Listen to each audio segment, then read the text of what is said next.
আজকে তিনি যখন ভাষণ দিচ্ছিলেন, একটিবারের জন্য কি আপনারা একটু নিউট্রালি যদি চিন্তা করেন, ভেবে দেখেন তো যে আপনাদের কাছে একবারও মনে হয়েছে কিনা যে বঙ্গবন্ধুর বাড়ি ভাঙছে?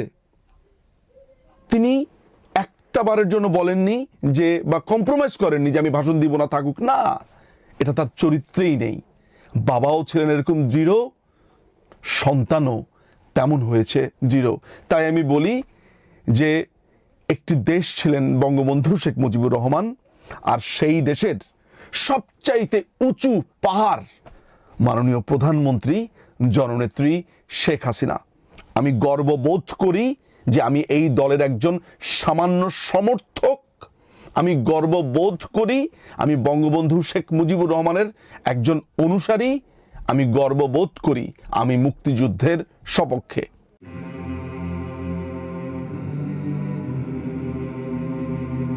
আমি যখন এই ভিডিওটা করছি ঠিক তখনই আমার এক বন্ধু আমাকে মাত্র টেক্সট দিয়ে জানালো যে জাতির জনক বঙ্গবন্ধু শেখ মুজিবুর রহমানের স্মৃতিবিজড়িত 32 নম্বর রোডের 677 নম্বর বাড়িটি প্রায় ভেঙে ফেলেছে, বুলডোজার দিয়ে এখন ভাঙছে।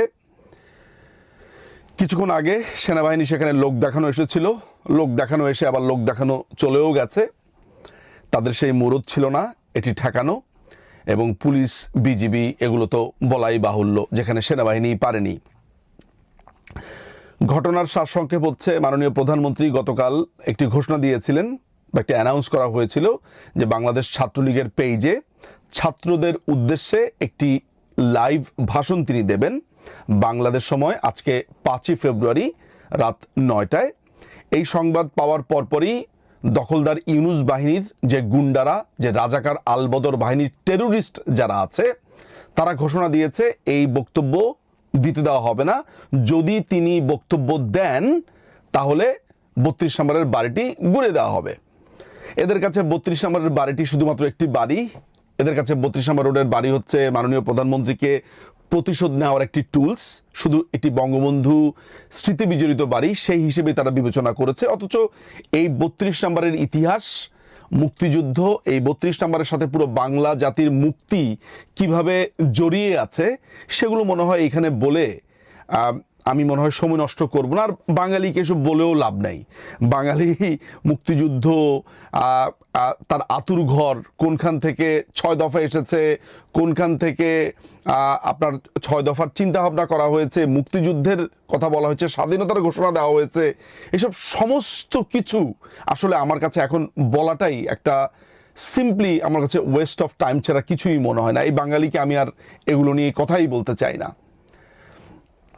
যে গভীর বেদনা, যে কষ্ট লালন করছি এবং সেগুলো ছাপিয়ে বলতে এসেছি, সেটা বোধ করি আমি বলতে পারছি কারণ আমার নেত্রীর কাছ থেকেই আমি সেটা আজকে শিখেছি। শুধু আমি না, লক্ষ লক্ষ মানুষ আজকে একটা ঘটনা তার কাছ থেকে শিখেছেন, একটা শিক্ষা পেয়েছেন।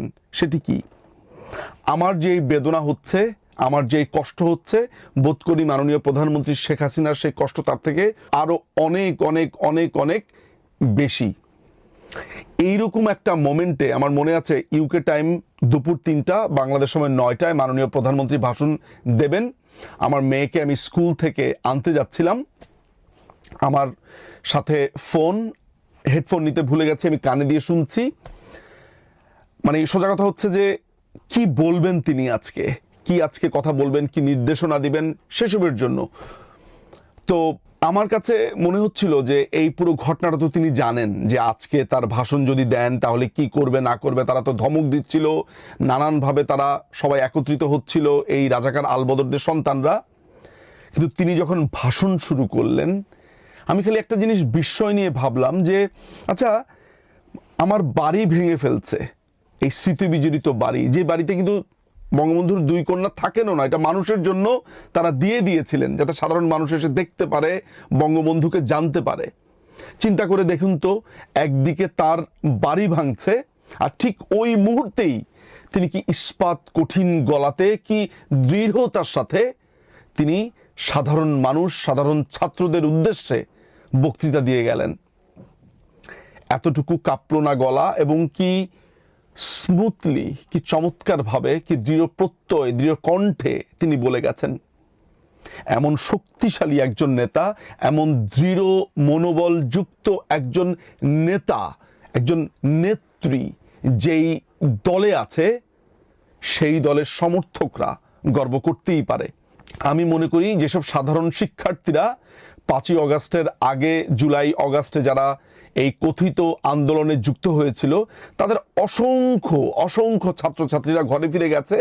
আমি নিশ্চিত তারা এখন শুধু বিস্ময় নিয়ে দেখছে যে কাদের সাথে আন্দোলনে গিয়েছিলাম। আমরা আন্দোলনে গেছি, আমরা তো আবার পড়ার টেবিলে চলে গেছি, এরা কারা সারাক্ষণ রাস্তার ভেতরেই রয়ে গেছে। আজকে তারা এই স্বাধীনতা ঘোষণা করবে, আজকে তারা একে মারবে তাকে মারবে, এই বাড়ি ঘুরাবে সেই বাড়ি ঘুরাবে। নিশ্চয়ই তারা আজকে তাদের ভুল বুঝতে পারছে এবং তারা বুঝতে পেরেছে যে একদল রাজাকারের বাচ্চার সাথে তারা যোগ হয়েছিল।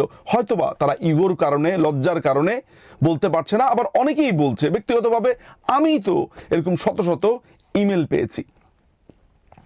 আমি যেই কথাটা বলবার জন্য এই ভিডিওটা করছি এমন একটা মোমেন্টে, সেটা হচ্ছে যে আমার নেত্রীর কাছ থেকে আজকে আমি যেটা বুঝলাম এবং জানলাম যে শত কষ্ট, শত বিপদে এইভাবে শক্ত থাকতে হয়।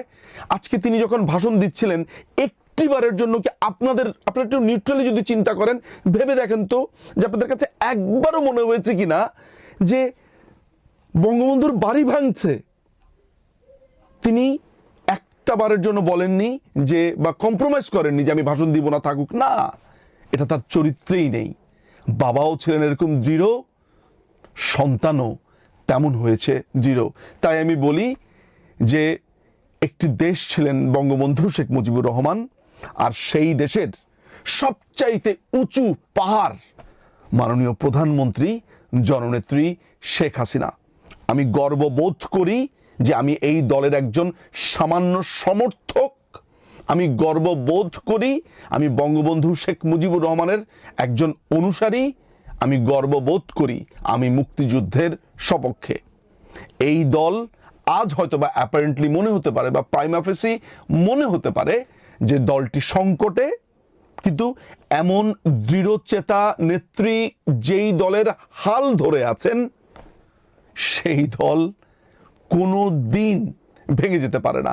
আজকে তারা ভেবেছে যে 32 নম্বর ঘুরিয়ে দিয়ে তারা আমাদেরকে স্তব্ধ করে দিবে। আপনার কি মনে হয়, আপনি কি এটা বুঝতে পারছেন যে সারা বাংলাদেশের মানুষ ঘরে ঘরে স্তব্ধ হয়ে গেছে? তারা হয়তো অনেকে বিশ্বাসই করতে পারছে না। আমি যতগুলো মানুষের সাথে কথা বলছি তারা বলেছে তারা বিশ্বাসই করতে পারছে না। আমি বিএনপি সমর্থক করে, একদম কট্টর বিএনপি এমন একজন লোক আমাকে ফোন করে বলেছে যে এইটা তো ভাই মেনে নিতে পারছি না। আমার আব্বা তো মুক্তিযুদ্ধে গিয়েছিল, হ্যাঁ আমার বাবা পরবর্তী সময় বিএনপি করেছে, কিন্তু এইটা তো মানতে পারছি না, এই বাড়ির চত্বরে ঢুকেছে। এইভাবেই বাংলাদেশের মানুষ এখন ভাবছে। ভিতরে ভিতরে প্রচন্ড ক্ষোভের জন্ম নিয়েছে, এদের প্রতি প্রচন্ড ঘৃণার জন্ম নিয়েছে। এবং আমি নিশ্চিত বাংলাদেশ আওয়ামী লীগ আরো বেশি শক্তিশালী হয়েছে, ঐক্যবদ্ধ হয়েছে। ক্ষমতায় একদিন আমরা আসব। এই দেশের মানুষকে যে প্রমিস করেছিলাম যে এই দেশের মানুষকে সোনার বাংলাদেশ গড়বার যে প্রত্যয়, সেটি নিশ্চয়ই আমরা পূরণ করব।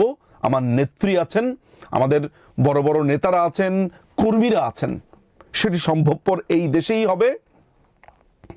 সেদিন এই প্রত্যেকটি অন্যায়ের আজ যা হলো নিশ্চয়ই সেগুলোর বিচার হবে। আমি শেষ করব একটা কথা দিয়ে। বাংলাদেশ সরকারের একজন খুবই গুরুত্বপূর্ণ একজন ব্যক্তি কোনো একটি গুরুত্বপূর্ণ স্থানে আছেন। তিনি আমাকে বলছিলেন যে তার একটা পর্যায়ে মনে হয়েছিল যে আওয়ামী লীগ হয়তোবা আগামী 10-15 বছরেও ক্ষমতায় আসতে পারবেন না, কিন্তু তিনি যেই পজিশনে আছেন তার কাজই হচ্ছে সব খবরগুলো সংগ্রহ করা। তিনি আমাকে বলছেন যে